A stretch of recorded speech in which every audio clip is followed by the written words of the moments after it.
حضور جانے جانا صلی اللہ علیہ وسلم نے ارشاد فرمایا نکاح اعلانیہ کرو اور وَجْعَلُوهُ فِي الْمَسَاجِدِ، حضور نے فرمایا نکاح مسجدوں میں کیا کرو، نکاح مسجدوں میں کرو۔ یہ بات بھی میں نے بیان کی تھی کہ آج بھی عیسائیوں کے ہاں یہ رواج موجود ہے، اور عیسائی بڑے پکے ہیں اس بات پر۔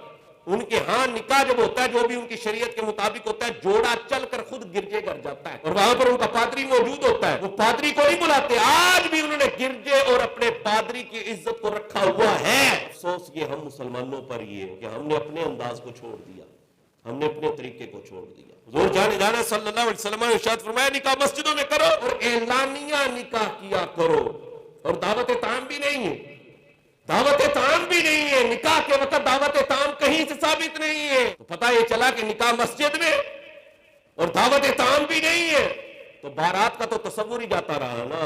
کہاں لکھی ہوئی ہے بارات؟ بارات کہاں لکھی ہوئی ہے بھائی؟ یہ جو جناب ہم 400-500 کا ہجوم اکٹھا کر کے بچی والے کے گھر اتر جاتے ہیں، یہ اسلام کا طریقہ کوئی نہیں جی ہے۔ یہ بارات پتہ نہیں کس نے رکھا تھا، کسی غیر مسلم نے نام رکھ دیا تھا، بارات جا رہی ہے جناب 500-600 بندہ لے کر ہم روانہ ہو جاتے ہیں لشکر جرار تیار کر کے، ایسے کہ بارڈر پر جناب کو لڑائی چھڑ گئی اور وہاں پر ہم لڑنے کے لیے جا رہے ہیں جناب۔ غلط انداز ہے، طریقہ ہی درست نہیں۔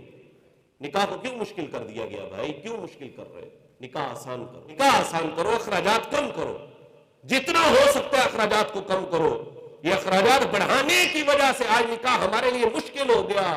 نکاح مشکل ہے فی زمانہ اور گناہ کرنا آسان ہو گیا، گناہ کرنا آسان ہو گیا، حالانکہ نکاح کو آسان کرنے کی ضرورت ہے۔